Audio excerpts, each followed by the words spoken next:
ठीक है। Now we are starting on for second order lever. Firstly, I read it out in the English and then I will discuss in Hindi. The resistance lies between the fulcrum and effort. These levers are the lever of the strength but not the speed and range of motion. These types of lever are less seen in human body. ये इस तरीके के fulcrum ये जो second order liver आया है, second order liver के अंदर क्या बात बोला उसने कि जो रेजिस्टेंस है एफर्ट आर्म है और फलक्रम है। जैसे फर्स्ट ऑर्डर में देखा था आपने, रेजिस्टेंस जो था एक तरफ था, फलक्रम जो था एक तरफ था और बीच में क्या था, फलक्रम। फलक्रम एक तरफ रेजिस्टेंस एक तरफ एफर्ट। लेकिन आपकी सेकंड ऑर्डर लीवर के अंदर क्या चीज हुआ, चेंज हो गई लोकेशन। लोकेशन किसकी चेंज हुई है, आपका जो रेजिस्टेंस है वो बीच में आ गया है फलक्रम और एफर्ट के। एफर्ट आर्म यानी कि जहां से मसल्स को एफर्ट लगाना था मूवमेंट के लिए, और जहां से फलक्रम जिसके जॉइंट के सराउंडिंग आपकी मूवमेंट होनी थी, और जो रेजिस्टेंस था जो आपकी बॉडी वेट के अकॉर्डिंग लगना था, तो रेजिस्टेंस जो बॉडी वेट की चीज थी वो बीच में आ गई है, फलक्रम एक कोने में चला गया, रेजिस्टेंस एक कोने में चला गया। इस तरीके की मूवमेंट जब होती हैं तो वो क्या करवाती हैं, वो स्पीड नहीं देती हैं, रेंज ऑफ मोशन नहीं देती हैं, लेकिन वो क्या देती है, स्ट्रेंथ देती है, पावर देती है। उस पर्टिकुलर मूवमेंट के लिए वो पावर प्रोवाइड करवाती है। जैसे एग्जाम्पल के लिए आप व्हील बैरो ले सकते हैं, इनको रहने दो, जो मतलब जो चक्कर चलते हैं उसके अकॉर्डिंग। और एग्जाम्पल अगर हम ह्यूमन बॉडी के अंदर लेते हैं, तो raising the body on toes in which the ball of the toes are the fulcrum, tendinoachilles tendon is in the effort, and the body weight is passing through the middle part of the foot is resistance. अब ये movement आप देखोगे, अगर आप सब लोग खड़े हो सकते हैं तो अभी अपने अपने पैरों पे खड़े हो जाओ। सब हो जाए तो मुझे बताना। हम ये मूवमेंट करके देख रहे हैं कि क्या हो रहा है। हो गए अपने अपनी जगह पे। Yes ma'am. ठीक है, अब अपने अपने फुटवेयर खोल दो, पैर नंगे पांव जमीन पे खड़े हो जाओ, बिल्कुल मतलब जमीन पे आप ही का पैर होना चाहिए, चप्पल वप्पल कुछ नहीं होनी चाहिए, खड़े बिल्कुल सीधे खड़े हो जाइएगा। हो गए? हाँ मैम। ठीक यस है। मैम। अब आपको क्या करना है, आपको अपनी बॉडी का वेट जो है वो पूरा अपने जो पंजे होता है पैर का उसके ऊपर डालना है, एड़ी से ऊपर उठाना है।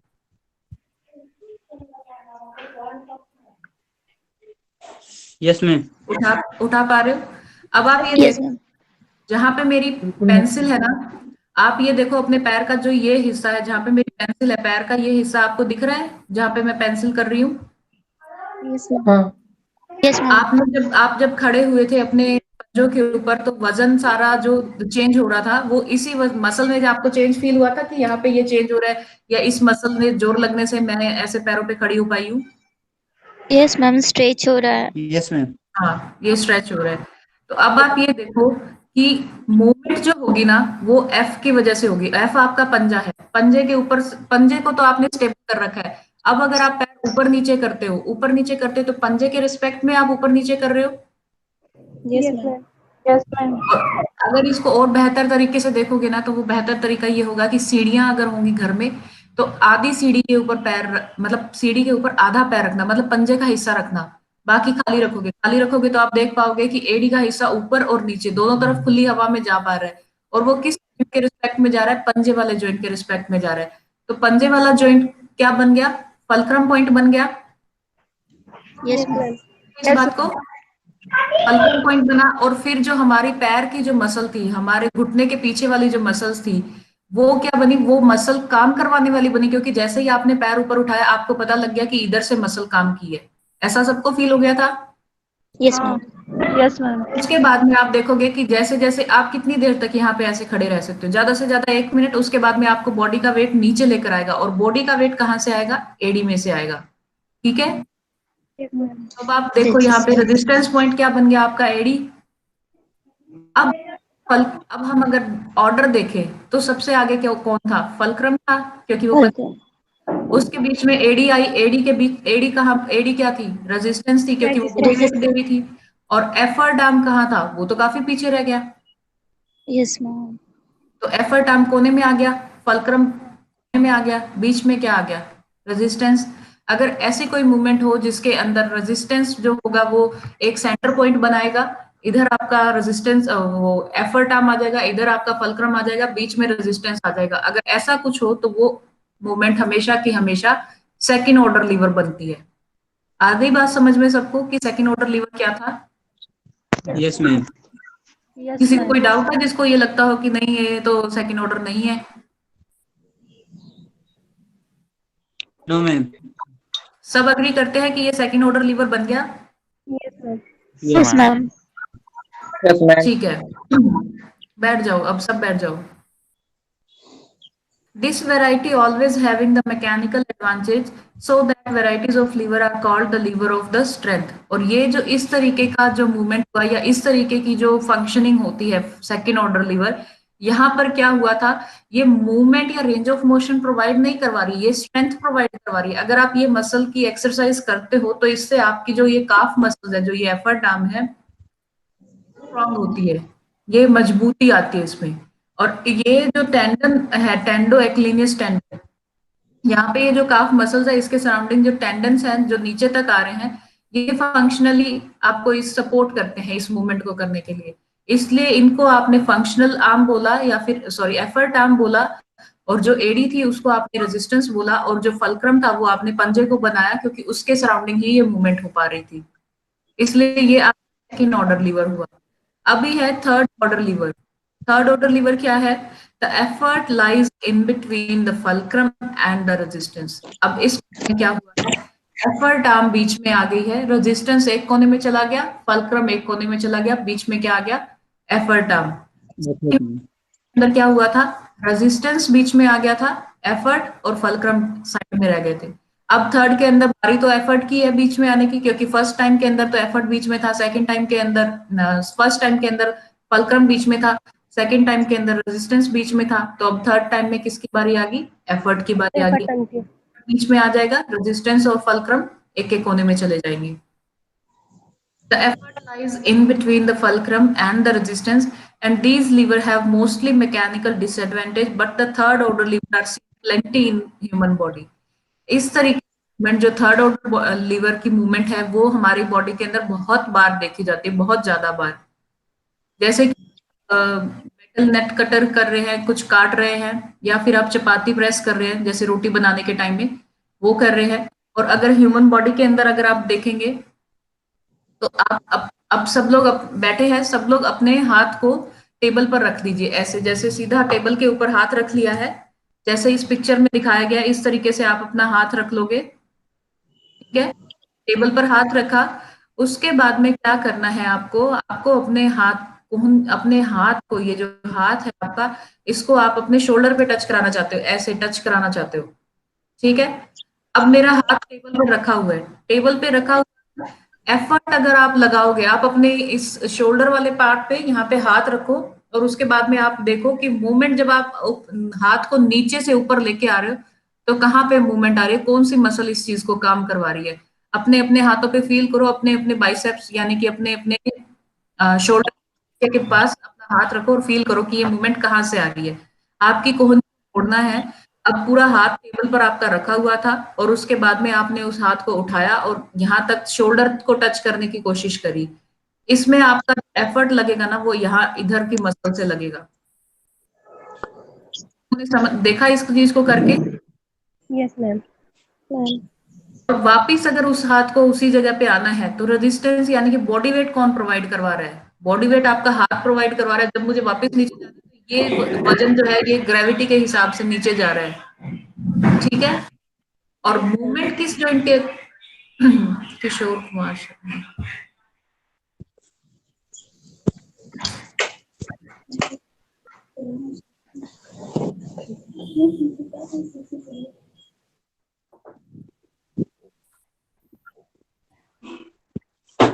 ठीक है, अभी आपने देख लिया कि मूवमेंट कैसे हो रही है। जैसे अगर फॉर एग्जांपल मैं इस तरीके से बताऊं तो ये चीज जो है ये रेजिस्टेंस प्रोवाइड करवा रही है क्योंकि ये वापस नीचे लेके आ रही है, और यहाँ की जो मसल्स है मेरी, ये चीज मुझे मूवमेंट प्रोवाइड करवा रही है यानी कि एफर्ट दे रही है। तो ये मैं इस तरीके को ऐसे कर पाई, और ये मूवमेंट कहाँ हो रही है मेरी? इस जॉइंट के रिस्पेक्ट में हो रही है। तो ये जॉइंट क्या बना मेरा? फल्क्रम बना। ठीक है, मानते हैं इस बात को क्योंकि ये सारी जो मूवमेंट है ये सारी एफ के रिगार्डिंग हुई, यानी कि एल्बो जॉइंट के रिगार्डिंग हुई, और एफर्ट ऊपर से आया जो कि मसल्स ने दिया था, और रेजिस्टेंस हाथ के ऊपर आ रहा था क्योंकि वो बॉडी वेट था। तो इस तरीके से जब एफर्ट जो था, अब आप ये देख सकते हो कि जब हम ऐसे हाथ करेंगे तो हमारा जो फोर्स था, हमारा जो एफर्ट लग रहा था वो तो आगे से लग रहा था, और फलक्रम जो है हमारा पीछे रह गया है क्योंकि कोहनी में आ रहा था, वो तो कोहनी के जॉइंट में आ रहा था। तो इस तरीके से आपका सबसे पहले फलक्रम आया, उसके बाद में बीच में आपका एफर्ट आया, और लास्ट में आपका रेजिस्टेंस आया। ये बन गया आपका थर्ड ऑर्डर लीवर। ठीक है, Yes, ma'am. समझ गए सब लोग? इसमें कोई परेशानी नहीं है? No, ma'am. ठीक है, अब आप देखो इसका एग्जाम्पल इसने एक्सप्लेन किया हुआ है, in which the elbow is fulcrum, यानी कि एल्बो जॉइंट जो है वो फलक्रम है। किशोर कुमार आ गया, तुम्हारा हो गया माइक ऑन। उसके फलक्रम के बाद में आपका बाइसेप इंसर्शन हो रहा है एफर्ट पे, और फोरआर्म जो है वो हैंड रेजिस्टेंस प्रोवाइड करवा रहा है। तो ये चीज आपका बन जाता है थर्ड ऑर्डर लीवर। अब इनके मैकेनिकल एडवांटेजेस देखेंगे कि क्या क्या इनके फायदे और घाटे, मतलब नुकसान है। किशोर कुमार हो गया तुम्हारा mic system on? Yes, ma'am. हाँ, तो अभी मुझे ये बता दो कि पढ़ना कौन चाह रहा है इस क्लास के अंदर, कौन है स्टूडेंट? मैं कौन? मैं हूँ। आप हो स्टूडेंट? हाँ। बेटा आप तो through out the class screen पर थे ही नहीं। अभी आया हूँ। आप क्लास के अंदर कब से प्रेजेंट हो वो हम देख पा रहे हैं, आप शुरू से प्रेजेंट हो, लेकिन आप क्लास में नहीं हो, आप नहीं आ रहे हो, आप नहीं पढ़ रहे हो, आपको नहीं पढ़ना है। फर्स्ट क्लास है मेरी। बच्चे फर्स्ट क्लास है तो आप देखो, पूछो तो सही ना कि क्या पढ़ाया जा रहा है, क्या नहीं पढ़ाया जा रहा है। आप बात करोगे, हमसे पूछोगे, तभी तो हम आपको पुराना कुछ बता पाएंगे। वैसे आपको पुराने के लिए वीडियोस मिल जाएंगी कॉलेज के लिंक पे, आप उन वीडियोस को देख सकते हो। ठीक है, फाइन। तो अभी हम लोग देखते हैं इसमें कि मैकेनिकल एडवांटेजेस क्या हो रहे हैं। The mechanical advantages of the lever depends on the following factor. सबसे पहले जो फैक्टर है वो है फोर्स, उसके बाद में resistance, and is a particular distance that is resistant arm और the effort arm. If the resistance arm and effort arm are in length, there may be not be any mechanical. अगर आप ये मानते हैं कि अगर आपका एफर्ट आर्म और रेजिस्टेंस आर्म दोनों के अंदर कोई डिस्टेंस का मैटर नहीं है, मतलब अगर ये भी 2 मीटर की डिस्टेंस, ये भी 2 मीटर की डिस्टेंस पे, अगर ऐसा कोई चीज आता है तो वो एडवांटेजियस मूवमेंट नहीं क्रिएट करवाता, क्योंकि वो दोनों की तरफ से बराबर के डिस्टेंस के ऊपर आ रहे हैं। The same effort force is necessary to oppose the resistance, क्योंकि दोनों के अंदर ऑपोजिट रिएक्शन आ रहा है तो वो दोनों के दोनों एक दूसरे को कट कर देते हैं। Then the mechanical advantages one, यानी कि मतलब बिल्कुल नहीं मैकेनिकल एडवांटेजेस आ रहे हैं उसके। अब अगर हम दूसरे टाइप के अंदर देखते हैं, दूसरे टाइप में अगर हम देखेंगे कि if the resistance arm greater than the effort arm, then the effort force should be more. अगर ऐसा होगा कि रेजिस्टेंस आर्म ज्यादा दूर है और एफर्ट आर्म ज्यादा पास में है, और किसके पास में है? ये फलक्रम के। अगर एफर्ट आर्म आपकी ज्यादा पास में है, और ये रेजिस्टेंस आर्म आपकी ज्यादा दूर है, then the effort force should be more to oppose the resistance. अब अपने आप से जब फलक्रम के पास में कौन है? एफर्ट है, तो वो ज्यादा जोर लगा सकता है अपना। So it is difficult to perform the movement, और ये मुश्किल हो जाएगा कि आप उस मूवमेंट को परफॉर्म कर पाए, क्योंकि वो रेजिस्टेंस को नहीं आने देगा। And above said that two varieties are not having the mechanical advantage, और इसकी वजह से ये भी आपका मैकेनिकल एडवांटेज जो है वो खास मैकेनिकल एडवांटेज नहीं देता, क्योंकि ये भी लेस देन 1 दे रहा है। If the effort arm exceed the resistance arm, less effort is required to force the oppose the force। अब अगर मान लो कि आपका जो एफर्ट आर्म है वो दूर है फलक्रम से और रेजिस्टेंस आर्म पास में है, इससे क्या होगा कि एफर्ट वाले को जो काम करना था उसको बहुत ही कम फोर्स लगाना पड़ेगा वो मूवमेंट प्रोवाइड करवाने के लिए। So this is called as the mechanical advantages, क्योंकि हम काम वही अच्छा मानते हैं ना जिसमें हमें कम से कम एनर्जी या कम से कम फोर्स लगाना पड़े। तो अगर आपका एफर्ट आर्म फलक्रम से दूर होगा तो वो आपको ज्यादा कम कम मेहनत में ही आपकी मूवमेंट प्रोवाइड करवा देगा। It can be achieved in all the second order lever and the first order lever where the fulcrum is closer to the resistance। ये फर्स्ट ऑर्डर लीवर और सेकंड ऑर्डर लीवर की जितनी भी movements आई थी उनके अंदर ये अप्लाई होता है, और इस वजह से वहां पर हमें ज्यादा फोर्स नहीं लगाना पड़ता। अब आप गर्दन की नॉडिंग मूवमेंट वाली करके देखो, इसमें क्या आपको ज्यादा जोर लगाना पड़ा? नहीं लगाना पड़ा। लेकिन वही हमने थर्ड ऑर्डर लीवर वाली करी थी, ऐसे वाली एक्सरसाइज करके देखी, तो उसमें हमें पूरा बॉडी का जोर लगाना पड़ा कि हम लोग पूरा फुल्ली फोकस्ड होके हमने ये काम किया और उसमें हमने पूरा जोर लगाना भी पड़ा। क्यों? क्योंकि वो हमारा जो रेजिस्टेंस, जो हमारा एफर्ट आर्म था, वो फलक्रम के पास में था, दूर नहीं था। वो जितना दूर या जितना बड़ा जाएगा उतना ही आपकी मूवमेंट इजी आएगी।